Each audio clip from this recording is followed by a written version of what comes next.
How's it going, everybody? My name is Bill and welcome back to UFO Files. Hope you guys have had a fantastic Christmas. Can you believe it? We are at nearly New Year. It is phenomenal. Absolutely crazy. This year has gone stupidly fast. Stupidly fast. Before we get started, I just want to say something real quick. Actually, it might take a few minutes. Hopefully I can borrow you for a couple of seconds, maybe a minute.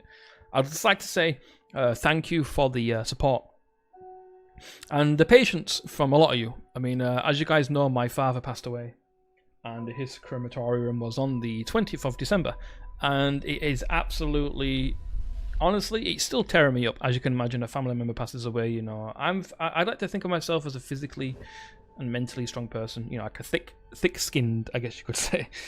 But it really, you know, it really did, like, absolutely just beat me. And, you know, I've kept you guys informed as much as possible, you know, regarding updates on my father and stuff.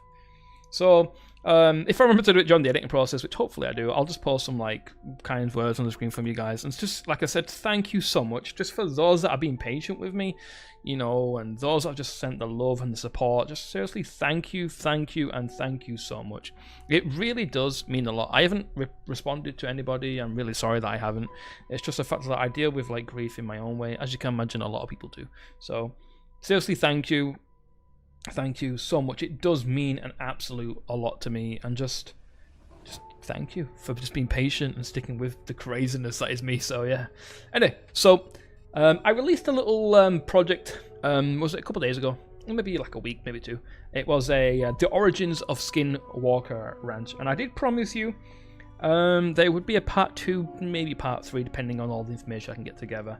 And I posted like a little thing on Facebook regarding of what's going to come, like the projects I'm going to be working on. It's some really exciting stuff. I'll leave a link to the description, by the way. Make sure to check it out, guys. Make sure to follow me on Twitter as well, on Facebook. I post all the upcoming ideas I have, all the crazy, and not to mention, you, the people here, get to say and what I cover. But, like, the first video did extraordinarily well. I'm not going to lie, I generally didn't think it would do as well as it did. I mean, I'd like to feel that the stuff I cover is always, like, top-notch stuff. Maybe I'm not the best at editing my videos. I'm still learning, believe it or not, like, editing. So, like, I like to try new things out in the videos and stuff. So it's pretty cool. And it's the most viewed video on my channel. It's really awesome. Like, I think we're like 111 views or something. So for those that have watched it, thank you, seriously. Like, I appreciate you took the time and effort to watch, you know, 2 or 3 minutes of the video. And I can imagine someone's going to post in the comments like, video starts at 3 minutes. I'm sorry. I'm sorry. But anyway, let's get into, this is going to be the origins of Skinwalker Ranch Part 2. I'm really sorry it's taking this to this point to get to the video. Another eerie phenomena soon began to plague the Shermans. The family started noticing glowing blue balls moving around the property. The balls gave off a crackling sound seemingly intelligently controlled and could either hover or move unbelievably fast. One evening, the Shermans watched as a blue ball approached one of their horses. The light hovered within a foot of the horse's face, spooking it. From a distance of 10 feet, Gwen shined a flashlight to the blue globe as it retreated. It then approached Terry as if it was inspecting him. Terry described it as a glass ball about the size of a baseball, which approached him to contain 2 blue fluids, which intermingled with each other. As Terry told me, with a slight tremble in his voice, that was the scariest thing I've ever been in my life. Later that evening, the dreaded blue ball returned. This time, it hovered in the face of the cow. Again, the globe retreated and the Sherman's 3 dogs ran after it. Gwen and Terry watched as the dogs followed the blue globe into the woodland area. They lost sight of the ball and they heard a piercing yelp. The 3 dogs did not return. Deciding that discretion was the better part of the valor, the Shermans decided to wait until morning to investigate. The next day, Gwen and Terry found 3 burnt circles in the woods. In the center of each circle, they discovered a greasy blob of what looked to be shortening or butter. The trees above burned rings also had a scorched appearance. According to Terry, the grass eventually grew back, but the tree limbs died. The butterized dogs were the final straw for Gwen and Terry. We couldn't just go on without our dogs, Terry said. Feeling that they could no longer guarantee the safety of their children, they decided to call it quits. They would have put the place up for sale and leave the hellish ranch.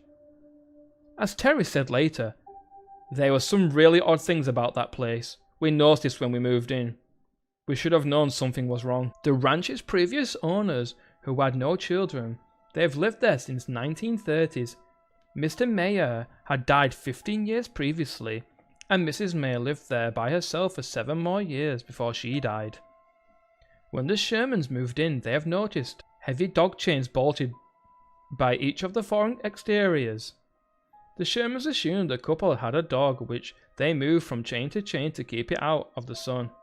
Terry inquired about this dog from a previous ranch. No, he was told, the Mayers had 4 huge, ferocious dogs which they kept chained by each of the doors. In a scenario straight out of the Stephen King's novel, the Shermans noticed each particular feature of the old places. The inside of every door in the house was outfitted with a heavy deadbolt. At the center of the house was a hallway area with its access door bolted. In the hallway was a closet with a deadbolt on the inside of the closet door. After their decision to sell it, Terry had fallen into a conversation with a group of UTE Indians who worked at the local water department. The Indians told Terry that they had formed a pool to take bets on how long the Shermans would last on the ranch. The longest guess was 1.5 years. The Shermans had lasted 2 years up until this point. A local Indian shaman, friend of Terry, told him that there was a tribal songs about the spirits and spooks of the ranch area. Going back 10 generations, the shamans said the area was considered unholy ground and was in the path of the Skinwalkers. Among the stream of curiosity seekers to the ranch in the shaman's final days was a man who identified himself as a naval intelligence officer from North Carolina. The polite Navy man sympathized with their situation and had a great interest in viewing their photos and videos. Another man who wasn't so polite lurked around the property in a white 4-wheel drive vehicle. Terry noticed that it had different plates every time he saw it. After an angry confrontation, Terry took the man's photo. Doing a little detective work of his own, he determined that the man was an agent with the Air Force Office of Special Investigations out of Hill AFB. The Shermans spent the last day on the ranch rounding up cattle. By the late evening, they were bone tired. They locked all the doors and saw the children went to bed. Gwen and Terry took hot showers and then fell into a deep sleep. The next morning, they woke to find their bedding covered with blood. They both had 1-inch deep scoop mark in the same place on their right thumbs. The ranch from hell had managed to tick them one last time. Selling their ranch had possessed a dilemma for the Shermans. We didn't want to put anyone at risk, Terry said, at the suggestion of several different researchers. The Shermans were put in touch with Las Vegas millionaire Robert Bigelow, who in recent years had investigated substantial amounts of money in a UFO-related research. In September 1996, the deal was finalized. Bigelow bought the ranch for less than the Shermans paid for it. Terry also sold Bigelow a select herd of cattle and was hired on as an overseer for the operations. As part of the deal, the Shermans signed a non-disclosure agreement which barred them from making any further statement about the ranch or their experiences. Meanwhile, the Sherman family had relocated to a ranch 20 miles away. According to Zach Van Eyck, Bigelow and his recently formed group, the National Institute of Disclosure Science, or NIDS for short, have turned the ranch into a phenomenal laboratory. Keep out signs were posted, the ranch was fenced off, and gates were locked.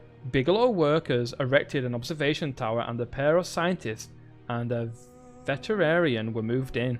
1,200 letters were sent to the local ranchers asking for their cooperation in reporting missing or mutilated animals. As Zach Van Eyck noticed in one of his articles, some researchers were claimed that Bigelow and NIDS are in front for the CIA activities. These conspiracy-minded theories were fueled by the addition of retired Army Colonel John Alexander to the NID staff. Alexander had recently left his position as a director of non-lethal weapons testing in Los Alamos National to join forces with Bigelow.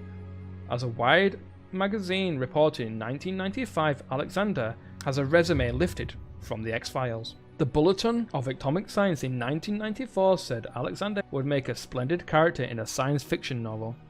Although Bigelow and Alexander will not discuss the doings on the ranch, in recent weeks the locals have noticed some unusual helicopter activity over the site. On one occasion, 2 black military helicopters scanned the property at 10 feet off the ground. Another time, a group of 5 military helicopters did multiple sweeps at a higher altitude.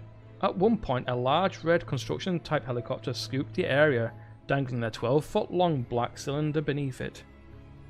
Meanwhile, down at the water department, the local youths are starting another betting pool on Bigelow's venture.